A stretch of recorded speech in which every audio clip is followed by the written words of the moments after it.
ही एक गोष्ट जर तुम्ही केली नाही तर तुम्हाला 4500 रुपये मिळणार नाहीत आणि पुढील हप्ता सुद्धा मिळणार नाही। त्यामुळे ही कोणती गोष्ट आहे जे तुम्ही नियमामध्ये बदल करायचा आहे, लक्ष देऊन बघा। मुख्यमंत्री माझी लाडकी बहीण योजनेचा तिसरा हप्ता महिलांच्या खात्यामध्ये जमा होऊ लागला आहे। त्यामुळेच महिला वर्गात आनंदाचं वातावरण आहे। परंतु तिसऱ्या हप्त्याचे पैसे जमा झाले नसेल किंवा पुढील हप्त्याचे पैसे लवकर जमा होण्यासाठी महिलांना काही गोष्टींची काळजी घ्यायची आहे। त्यामुळे लक्ष देऊन बघा। लाडकी बहीण योजनेबाबत आवश्यक असणारी महत्त्वाची कामं महिलांनी आता तातडीने करायची आहेत, नाहीतर योजनेच्या माध्यमातून मिळणारे पैसे गमावू शकतात। काय करण्याची आवश्यकता आहे याबाबत सविस्तर माहिती या व्हिडिओमधून जाणून घेऊया। त्यामुळे लक्ष देऊन बघा ही माहिती नेमकी काय आहे आणि तुम्हाला कोणत्या नियमामध्ये बदल करायचा आहे, लक्ष देऊन बघा।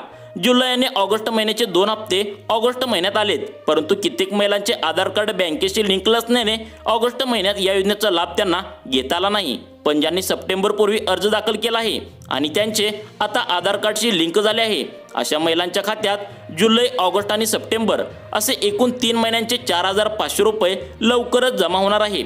जर हे पैसे तुमचे जमा झाले असतील तर पुढील पैसे लवकर जमा होण्यासाठी तुम्हाला आता या 2 नियमांचे पालन करावे लागणार आहे। या योजनेसाठी ज्या महिलांनी अर्ज केला आहे तो अर्ज मंजूर झाला असेल, पण अर्ज भरून तुम्हाला पैसे मिळणार आहेत का, तर याचं उत्तर नाही आहे। विशेष म्हणजे अर्ज भरण्यासोबतच तुम्हाला आणखी महत्त्वाच्या 2 गोष्टी आता कराव्या लागणार आहेत।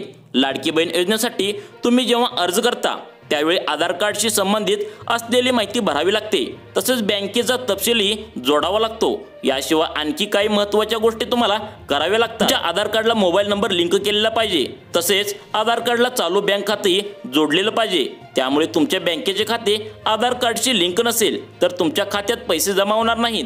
जर तुमचे बँक अकाउंट आधारशी लिंक नसेल तर सर्वात आधी अर्ज भरल्यानंतर किंवा भरण्याआधी बँकेत जा आणि बँकेला आधार लिंक करून घ्या।